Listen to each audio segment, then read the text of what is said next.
So there's been a lot of talk about employee advocacy over the last few months and dare I say it, last few years. But what I really want to do is kind of dive into the talk about employee advocacy and really understand what it really means. I've got the perfect person to talk to about that today, and that is Hassan. How you doing, Hassan? I'm doing very well. Thank you very much, Chris. And I'm super excited and stoked to talk about advocacy. Thanks for joining. Look, it's good to chat about things. Especially, it's nice to take some time away. I think to talk about stuff like this because I see a lot of talk about it on LinkedIn. I think noticeably over the last like 8 months, where there's a lot more people posting about employee advocacy. So, chatting with you, we met up in Dubai. It was great to catch up with you, and we met at the Rad Awards, and we see each other on LinkedIn and stuff. And I think it's like, actually, yeah, let's get Hassan to talk about this. So, I'll stop gassing on. Let's do a bit of an intro about yourself. Tell us a bit about yourself, Hassan. So, basically, in a nutshell, Chris, I like to think of myself as an employer branding evangelist, a talent accelerator, and an architect of employee experiences. But the thing that really tugs at my heartstrings is how do I help companies move their potential candidates from why join you to I want to apply and click now on your career website, and your current talent from better out there to I want to explore more here through the power of branding, communications, and people and talent insights. So that's in a nutshell who I am. Lovely. I like that you talk about employee experience as well, because that inside out approach is like really important. Um, so where have you done this before then? Look, you've got quite an interesting background, I think. So it's been in a couple of, I would say, global organizations that I'm very lucky to have worked for. So I've done a lot with different industries. So in Henkel, which is an FMCG global multinational based in Germany, and then in CHEP, which is the large logistics organization, and then very recently in Sanofi, which is, as we know, one of the largest global pharma organizations, helping manage their talent and employer brand. Yeah, that's a nice variety of organisations there, and I think one of the challenges I think obviously that I hear often is this thing about whether it's a small organisation or a large organisation, it's how do you get started really? So I suppose what does employee advocacy really mean? 'Cause I think let's spend a bit of time on that because I think it's always nice to kind of unpack a definition, but kind of in your own words, really. It's actually, in simple terms, I like to think of it as you have a group of engaged people in your organization that live and breathe your brand. And because they live and breathe your brand, they are more inclined to start sharing experiences that they have in your organization outside. Now, when that happens, that of course then gets you a lot of benefits. It means you get more awareness as an organization. It means you get more talent that are interested in joining you as an organization. And actually, there's even more. People get to know more about you as an organization and your product. So there's also a business implication to having a successful advocacy program. That's great because you create that groundswell of all actual authentic interest. Authenticity gets used a lot, but it's for a good reason. I think this is authenticity in the right way, where you build up that natural groundswell of interest from inside, and then that magnifies out, which I think is fantastic. Exactly. I think when the word authenticity in the world of employer branding has literally broken the internet this this year, Chris. But it's for the right reasons. Honestly, it is for the right reasons. Exactly. If there's a sector, if there's an area that authenticity was made for and is most relevant to, it's employer branding because all well and good being an authentic brand to make sure you're converting the right consumers into customers, but you can't fake it to make it when it comes to choosing the right career and the right career choosing you and the right job choosing you and you choosing the right job. It's so authenticity is absolutely spot on for this, definitely. Yeah. What's because naturally, when there's a lot of talk about something like employee advocacy, there can be more chance that there's employee advocacy talked about maybe not always in the right way. But so from your experience, kind of, you know, what you see out there, you know, what is being tagged as employee advocacy but isn't really employee advocacy. So what I'm starting to see is, at least, and what I'm really, very excited and engaged about, it is there's huge momentum, like what you spoke about in the beginning, Chris, huge momentum on advocacy. And this is a really great part of the journey to be in. However, there has also been an element and a wave of employees just resharing company content. And that is being tagged under the power of advocacy. But that is not all of advocacy. In fact, it can have a detrimental effect if that is all what the advocacy program is about, because people can start to sense some inauthenticity. It's like someone is just sharing for the sake of sharing, and therefore that deters them from wanting to engage further with your content. This is where I think practitioners need to really think about how to start moving it from just beyond your employees resharing your content. And I've kind of said it before on the podcast, but it feels particularly relevant here, where I think because there's lots of talk about the reach that employees have, you know, individual profiles, social media profiles having a bit larger reach when than company profiles. And there's often like examples of extreme examples, but nonetheless relevant examples where you're like Tim Cook, you know, who has many more followers than Apple does, you know, and Elon Musk, lots of more followers, but that can be taken down to a kind of an everyday level in terms of employees. But the only problem there is that I think often it's seen as free reach, and it's kind of is a bit of a you're really just using your employees for that free reach, and I think it can, although it can come from a good place and going, we want to use you to help us, let's do this together.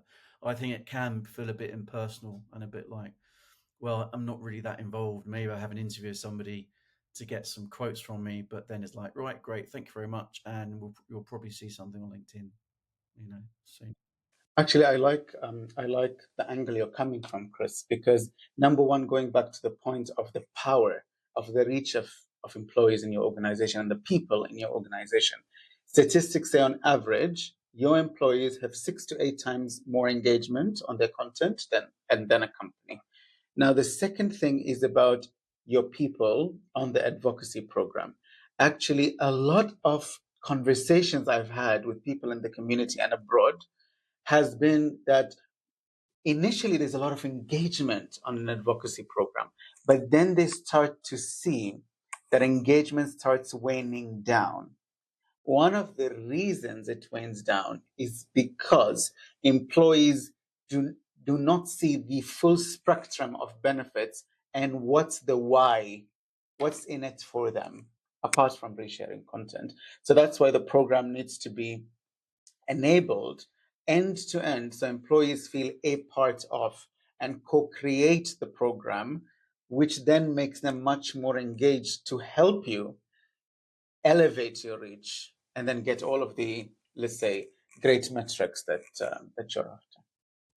it's true, actually. That kind of that touches on things like personal branding, and actually personal branding done right is actually, yeah, you're absolutely right, because it can be used as a way of helping people answer the question, what's in it for me, in terms of raising their own profile internally, but also raising their own profile externally, which is good for them individually, a la personal brand, but is also good for the organization. Um, Although that personal branding piece, that could be another episode in its own right, couldn't it? But I really like what you say. So what's for you, kind of what you've touched on some of this already, but what does good employee advocacy look like in your mind? A good advocacy program is about, number one, really understanding what is the organization and the talent objectives behind the program, because that will really differentiate the type of people you want to onboard to the program and the profiles or personas thereof. It will differentiate the type of training you want to offer to these individuals. It will determine the type of engagement and rewards and the type of sponsorship that you need. So in a nutshell, from several experiences that I've had, it is critical to have leadership sponsorship on this program. It is absolutely critical, because if employees see their leaders sharing, it just accelerates much more quicker, and it becomes more sustainable. So leadership sponsorship, from role modeling, recognizing, and rewarding, is a very important element of a good advocacy program. The second part is to have a strong content strategy, because sometimes if there is no content strategy, then what you see is a very dispersed advocacy program, which can confuse the talent audience you are after. But if you've got a content strategy that, I wouldn't say it has to be super structured to the point that you are frustrating your employees, but it needs to be in a way modeled enough so that your employees are aware of at least what is the blueprint that I'm after, what are the themes that are expected of me. That is really helpful, because that then gets the creative juices going on. The third piece is around, going back to your point, authenticity. But here is where everyone in the organization involved, from communications to marketing to branding to employer branding to talent teams, need to come together and really put a pin on, what does authenticity mean? What does authenticity actually mean?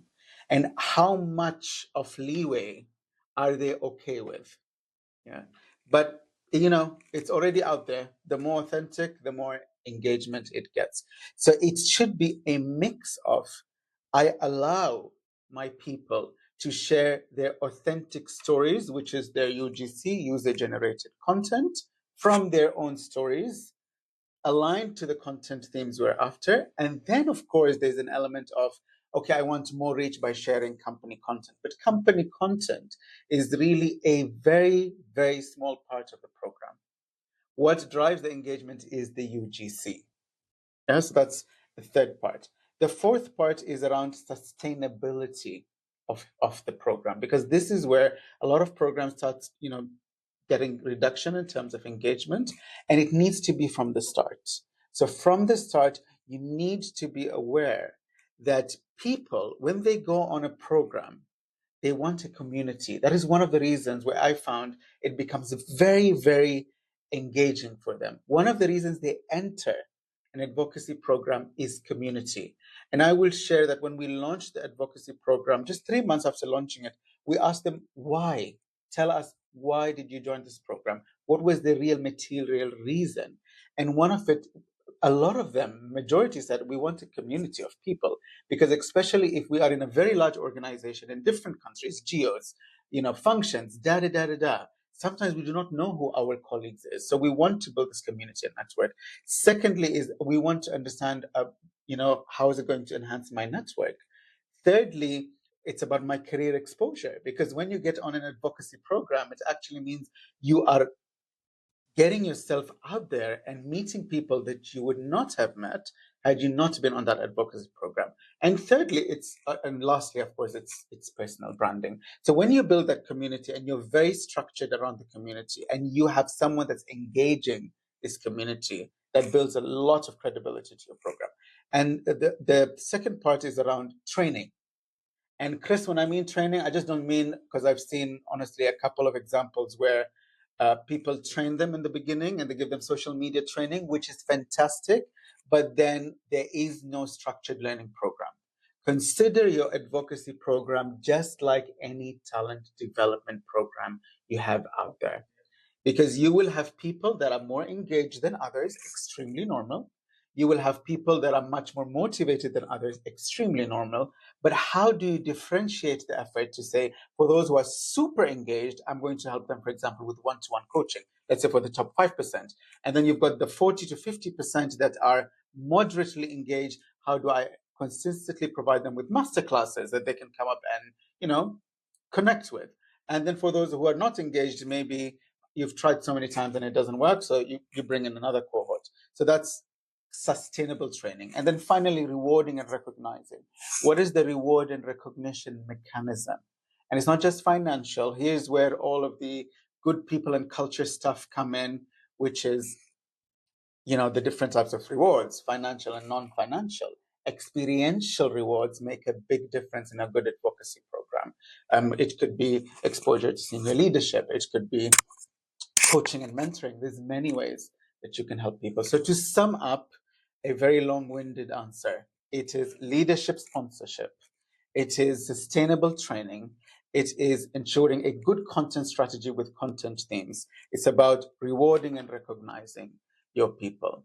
And that will help ensure you've got a very good advocacy program. Of course, building upon an underpinned talent and business strategy. Well, yeah, I mean, it's great. I think there's lots there. I think, and but it's a nice structure. I think, and particularly, my mind naturally goes to the strategy piece because it's like in itself, it just really creates a bit of a mission that other people can get around, and that in itself then can help turn a advocacy program into an actual program. Let's say like a bit like a talent academy of going, look, the reason we're doing this is for us, but also we wanting to elevate you as professionals and as colleagues in the organization. But also, you know, just think of the benefits of actually, and maybe we're creeping into how do you get buy-in from senior leadership. But I think there's a thing about, well, there's also benefits of you working with people that you don't usually work with. And from that, we know that when serendipity comes along and you end up talking to somebody, you know, in an organization, you could end up going down a different route or improving the route that you're taking already, and then ultimately helping the business. So I think that strategy piece is really important. But I like what you say about the ongoing training piece. Is because of obviously also with small resource and small teams. There's this thing about on to the next project, and it can be difficult to go back to something and sustain it. But yeah, what you say is like absolutely right, the right way of doing it. 100%, Chris. And sometimes it's about, creating community of resources. For example, what we found out is that when we shared the main objective and when we shared, initial success of the program, other parts of the organization wanted a piece, wanted to support. So, for example, social media would come in and give some training. Communications would come in and support with some training. And then we figured out that we have a lot of very good engaged advocates who are really good in what they're doing, who already have a good following on social, and they became our people that we had together, a small cohort of people that would help train other people. So it's not just upon the employer branding community to build, the entire training calendar. You have to depend and co-create with other resources. Let the community support itself as well. There's people who are very passionate about will be very passionate about being an advocate who will gladly all of a sudden find time to do something with somebody else. Is that discretionary, that extra discretionary effort. Not that we want employers to, be leaning on that discretionary effort too much, but it's that taps into the intrinsic and extrinsic motivations of doing something. Absolutely. Um, so we've got this structure. It's a great model. Now, when it comes to someone who's listening and going, right, I'm in an EB role and I need to get buy-in for this kind of approach. From your experience and what you've done, what's been the most effective way of getting that buy-in from the powers that be? So basically, it really depends on the circle of influence that you have, because from my experience, for example, it was our chief talent officer that was super engaged on the topic. But in other organizations, it might be, a business leader that has heard about this from another organization that has done this well. So it really depends on your circle of influence, but regardless of who is the person that is supporting you, as long as they're a leader with influence, I think, I like to use the analogy, open a door that's already opened. At least if it's a bit opened, open it further and start with that person who has influence. But really share what drives material impact. What do I mean by that? Is, for example, if you are aware that the organization, for example, I am sure, I can bet you 90% of organizations are going through a particular type of transformation at the moment. Regardless of the transformation, tap into and understand what are they trying to get out of that transformation, or that, let's say, whatever they're turning around in the organization. Is there specific talent pools that they're after? Is it the time to hire for those talent pools? Is it that they're not able to get those talent pools? Is it that they're challenged with maybe internal mobility of those talent pools? Figure out what is the pressing problem on the leadership table. Usually your people and culture leader and talent leader will be aware of this, but it's important that you connect between both your people and culture leaders and your business leaders. Even if you get 2 or 3 leaders that start understanding how you can respond to their material problem through advocacy, because advocacy, we know the benefits of advocacy. There's awareness, there's cost saving, there's so many benefits, but always speak from their perspective, not about the benefits of advocacy from an employer branding perspective. Speak to how it helps the issue at hand. And that will start gaining buy-in, and that will start helping you with sponsorship, and it will make a lot of things much more easier. And that ultimately is about, it having business impact, and actually solving problems that individuals have. Goes back to a bit like you were talking about when it comes to like what's in it for me. Say someone in senior leadership, an element of what's in it for me is well, what can I do with somebody else to help the business? So absolutely. Otherwise, it's just it's employer branding in a silo, isn't it? 100%. Because usually what I found out is with senior leaders, it's either about efficiency, it's either about productivity, it's either about cost savings. And if you can show something around those areas, then it will help you with your business case. And then how do you scale something like this? I mean, obviously, work for some big organizations, and I think the mountain can seem, when you just look at the top of it, classic thing of it seems like a very long way away, and it's like, how on earth, do I get there? So obviously the buy-in piece is important, but how do you kind of get that scale that is important for most, if not all, organizations? I'm not gonna hide, Chris. It's not a simple thing to do. And I've had to do it on top of regular challenges in a regulated industry, which means there's more stricter guidelines on using social media. So you have to unpack other elements that do not exist in a non-regulated industry. But regardless of, the scaling will depend on the impact that people start to see in the initial phase. And that's why it goes back to the point, when you're building out the program, you build it out with the intent of it being sustainable. Because if it's just you want to put on the lights for some time and then people start sharing and then it dies down, that's not going to create sustainable engagement with your leaders that will eventually continue to sponsor the program. The second point is around, I like to see it as the scale of small incremental engagement and awareness and improvement.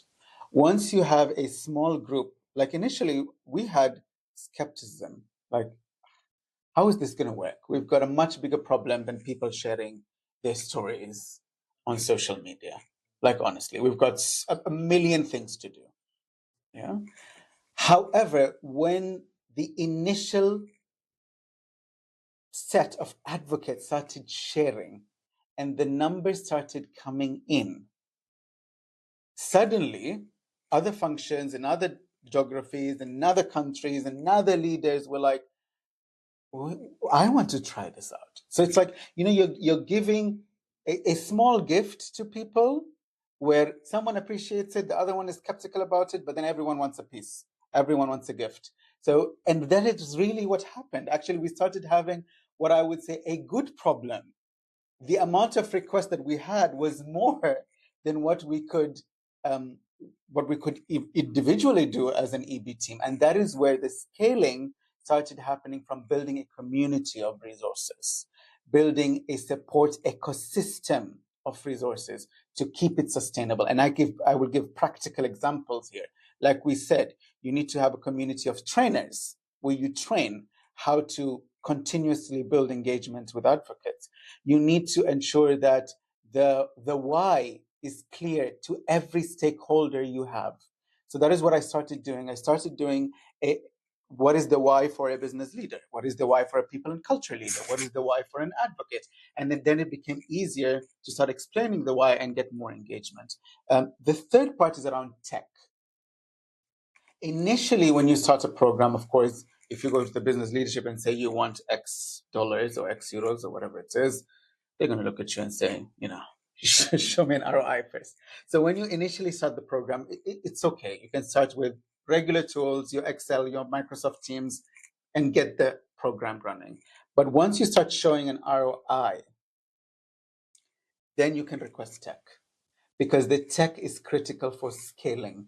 You are able to share it with thousands of employees in your organization, especially if you're a large global matrix organization. It helps you create lots of content. It helps you engage and reward people with gamification, blah, blah, blah, da, da, da, da.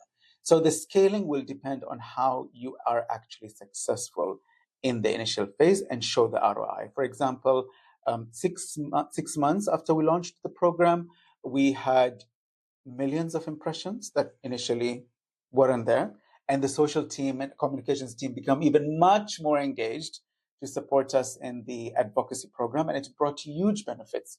Make your marketing, brand, and comms team your best friends when you're launching your advocacy program, big time. And then after that, people started seeing increase in visits to the career site. Of course, then some skepticism is, yeah, but maybe we did other things that helped, increase visits to the career site. But it was, business as usual. The only different thing was the advocacy program.